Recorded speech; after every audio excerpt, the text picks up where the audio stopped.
En Centrafrique, le président Touadéra a procédé à un remaniement ministériel. Le Premier ministre Félix Moloua et les principaux cadres restent en place.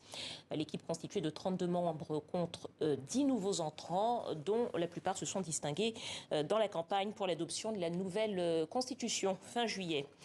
On va continuer à parler de ce remaniement ministériel et plus largement de l'actualité de la Centrafrique avec notre invité.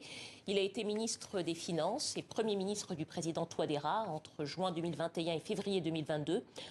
Aujourd'hui, il préside sa propre formation politique, le parti UNIR. Henri-Marie Dondra, bonsoir. Bonsoir. Soyez le bienvenu sur le plateau du Journal Afrique. Alors, une première question concernant l'actualité immédiate de votre pays. Il y a eu un remaniement ministériel, les principaux cadres restent en place. Peut-être votre regard et votre réaction sur cette nouvelle équipe? Je voudrais tout d'abord vous remercier de m'accueillir sur votre plateau. J'ai appris la nouvelle de ce remaniement pendant que je suis là en France. En observant un peu justement la configuration du nouveau gouvernement, j'estime que ce sont des personnalités qui ont participé, comme vous l'avez vous-même dit, à la campagne du référendum sur la Constitution qui a été votée. Donc je pense que c'est un geste de remerciement qui vient de la part du président de la République. Le fait que le Premier ministre reste en place, est-ce que ça vous paraît une bonne chose, puisqu'il reste quand même encore un peu de temps avant les élections locales et présidentielles? Bon, je ne peux pas commenter cette décision puisqu'il s'agit là des pouvoirs discrétionnaires du président de la République. Donc je pense qu'il a jugé utile de garder le Premier ministre avec bien évidemment ce remaniement que nous constatons tous. Une nouvelle constitution a été adoptée qui permettra au président de se présenter à nouveau s'il le souhaitait. Est-ce que selon vous ce référendum était une bonne chose ? Bon, personnellement, en ce qui me concerne, j'ai toujours été partisan de l'alternance. Mais la Constitution a été proposée à la population. Celle-ci a été votée, donc il faut prendre acte de cette nouvelle Constitution. C'est mon avis. Mais je note aussi qu'il y a des points, parfois, qui aujourd'hui... sur lesquels aujourd'hui une partie de l'opposition est un peu divisée par rapport à la majorité. Donc je pense il faut aller un peu plus loin pour voir quels sont les points qui peuvent fâcher et initier un dialogue tout autour pour qu'on puisse justement arriver à une entente, à un consensus au niveau de la Constitution. Mais je pense qu'effectivement, puisque ça a été voté, ça a été promulgué, il faut en prendre acte. Précisément, selon vous, quel point devrait faire l'objet d'un dialogue pour parvenir à un consensus? À quoi pensez-vous? Mais il y a beaucoup de points. Il y a des questions liées, par exemple, à la nationalité, des questions liées au mandat, à la durée du mandat. Il y a un certain nombre de points, de questions qui fâchent au niveau du pays. De votre point de vue, quelles seraient les propositions que vous, par exemple, vous êtes à la tête d'une formation politique, pourriez faire sur ces principaux points-là, sur la nationalité, en effet, et sur la durée du mandat? Qu'est-ce que vous pourriez proposer? Quel est votre point de vue sur ces questions-là? Alors, moi, je pense que, et c'est pourquoi moi, je parle beaucoup de dialogue, parce qu'il faut justement arriver à ce que toutes les tendances qui sont concernées par ces questions-là puissent se retrouver autour d'une table pour que le débat puisse être porté. Vous savez, j'ai travaillé pendant un certain temps avec le président de la République. Je sais qu'il a cette capacité de force-là d'amorcer un dialogue et je pense qu'il faudrait ne pas caporaliser la question par rapport à un parti politique, mais c'est d'essayer d'être ensemble, de poser ces problèmes-là et puis d'en débattre tous ensemble pour trouver un consensus. Selon vous, chef du parti UNIR, oui, quelle serait la bonne durée d'un mandat présidentiel en Centrafrique et combien de fois un président devrait pouvoir se représenter à la tête d'un pays? Mais ce qui est répondu tout à l'heure, je vous le disais tout à l'heure, je parlais de l'alternance. Ce qui est aujourd'hui répondu, et ce qui se passe aussi dans un pays comme la France, les pays développés, c'est 5 ans avec un renouvellement une seule fois. Mais je pense qu'à mon avis, qu'il faut justement élargir le débat avec toutes les tendances politiques au niveau du pays pour pouvoir trouver le bon consensus qui puisse permettre à tout le monde de se prononcer et puis de s'afficher par rapport à cela.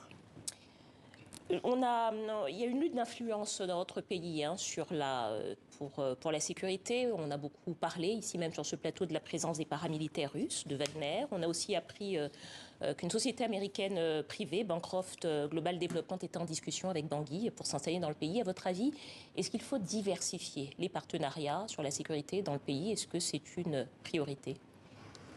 J'ai aussi suivi au niveau de la presse ces questions liées à cette société américaine. C'est vrai que je n'ai pas assez d'informations sur la société en question, mais je pense qu'il faut encourager le gouvernement à diversifier ses relations. Qu'il s'agisse de la Russie, qu'il s'agisse de la France ou des États-Unis, je pense, comme le dit souvent le président, c'est qu'il y a de la place pour tout le monde. L'essentiel, c'est quoi? C'est de faire en sorte que ces rapports-là soient des rapports gagnants, et qu'on prenne en compte aussi la population. Parce que ce qui est essentiel pour nous au niveau de notre parti politique, c'est de prendre en compte l'aspiration de la population. Et pour moi, cela est une question que je ne saurais en aucune manière négocier.